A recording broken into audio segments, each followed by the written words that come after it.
things like that, quality of that. So that is what I'm evaluating myself on. Throw all the stats out the window. It's crap. It's stuff that's just going to distract you and stress you out more if the stats don't align with what you want to do.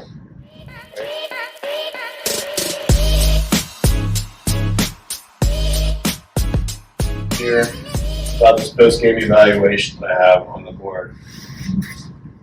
I'll just give you a quick example because again, it's easiest for me to give you examples of stuff that I've been in. Right, you're another in my life quote. You're most qualified to help the person you used to be, and so I can help out you guys from the softball space. Just giving you a quick one, and you guys can figure out how this relates to you. It's not very hard.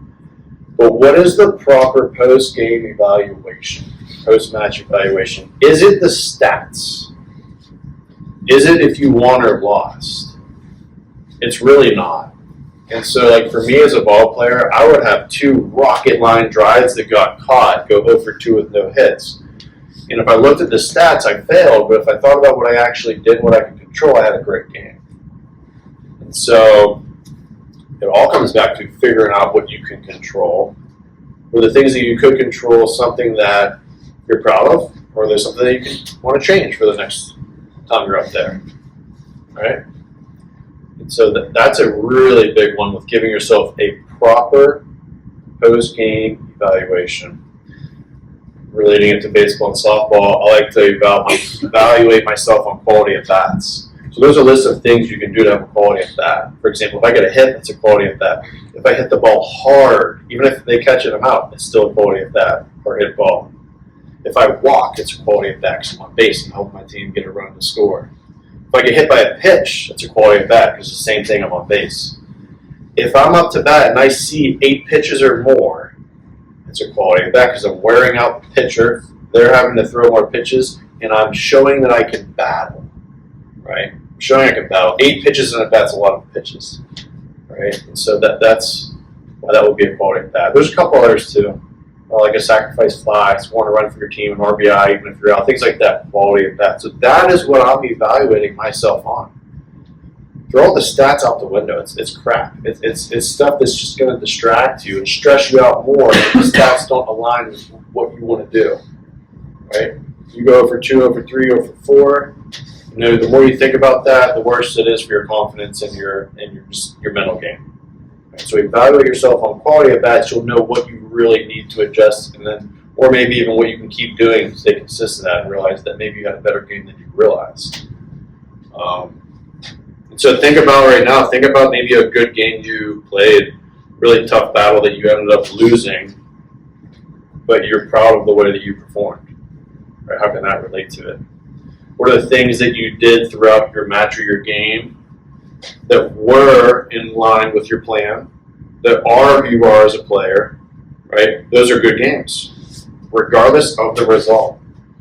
And so we've got to be able to take the result and like detach it from the actual actions and process. Okay? Detach result from your actions and process, right? And the work that you're putting in and the effort level that you're putting in.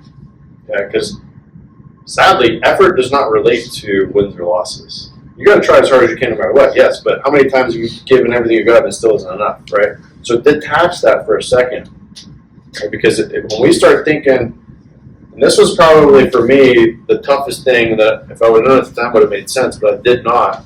When I got released, I gave everything I had the whole time. Sometimes I was definitely mentally defeated, but like leading up until the last year of like my career, and even when I did get released, I gave every drop I had. So for me, it was like, man, what else could I have done, and I still failed, right? So there's some doubt that creeps in there for sure. There's definitely some thoughts about what am I even doing this for if I'm going to fail at the end of the day anyways. Yeah. But that leads me to my next point, and not to get off topic, I've been writing a book the last year about the mental game that's going to be hopefully coming out in the next couple of months. But I have a chapter in there where I talk about extracting from failure. There's got to be some kind of extraction process, right? And so when you can take your failure and extract what kind of lessons you've learned from that, right? as hard as it is to actually try to do and to say to yourself, like, what good came of this? Even if you think it's all bad, I promise there's a lesson to learn in everything you're doing. There's absolutely a lesson to learn in everything that you're doing. And at the end of the day, it's only going to make you better. It's only going to help your growth, right? There's times where we succeed, but we don't learn a whole lot too. There really are. And so we face a weak opponent, we beat them 20-0. What did you learn? Really nothing. It's good to win, but you didn't really learn anything. You're on the flip side, you faced an opponent that was really darn good, and they smacked you a little bit. You can extract some things out of that of what you need to now improve on. You absolutely can. All right. So.